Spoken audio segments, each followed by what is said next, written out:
बुद्धि का बल। विश्व के महानतम दार्शनिकों में से एक सुकरात एक बार अपने शिष्यों के साथ बैठे हुए कुछ चर्चा कर रहे थे। तभी वहां अजीबोगरीब वस्त्र पहने एक ज्योतिषी आ पहुंचा।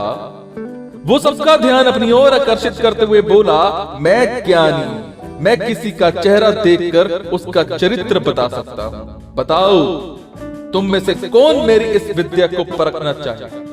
कौन परखना चाहिए? शिष्य सुकरात की तरफ देखने लगे। सुकरात ने उस ज्योतिषी से अपने बारे में बताने के लिए कहा। अब वो ज्योतिषी उन्हें ध्यान से देखने लगे। सुकरात बहुत बड़े ज्ञानी तो थे, लेकिन देखने में बड़े सामान्य थे, बल्कि उन्हें कुरूप कहना कोई अतिशयोक्ति नहीं होगी। ज्योतिषी उन्हें कुछ देर निहारने के बाद बोला, तुम्हारे चेहरे की बनावट बताती है कि तुम सत्ता के विरोधी हो। तुम्हारे अंदर द्रोह करने की भावना प्रबल है। तुम्हारी आंखों के बीच पड़ी सिकुड़न तुम्हारे अत्यंत क्रोधी होने का प्रमाण देती है। ज्योतिषी ने अभी इतना ही कहा था कि वहां बैठे शिष्य अपने गुरु के बारे में ये बातें सुनकर गुस्से में आ गए और उस ज्योतिषी को तुरंत वहां से जाने के लिए कहा। पर सुकरात ने उन्हें शांत करते हुए ज्योतिषी को अपनी बात पूर्ण करने के लिए कहा।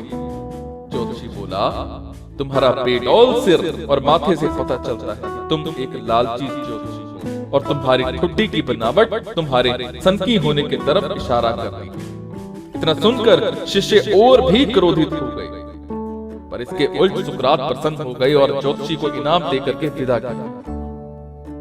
शिष्य सुकरात के इस व्यवहार से आश्चर्य में पड़ गए और उनसे पूछा, गुरुजी, आपने उस ज्योतिषी को इनाम क्यों दिया, जबकि उसने जो कुछ भी कहा वो सब गलत है? नहीं पुत्रों, ज्योतिषी ने जो कुछ भी कहा वो सब सच है। उसके बताए सारे दोष मुझ में हैं। मुझे लालच है, क्रोध है, और उसने जो कुछ भी कहा वो सब है। पर वो एक बहुत जरूरी बात बताना भूल गया।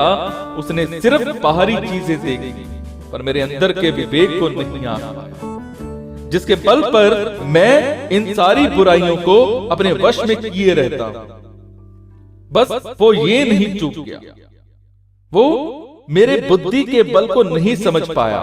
सुकरात ने अपनी बात पूर्ण की।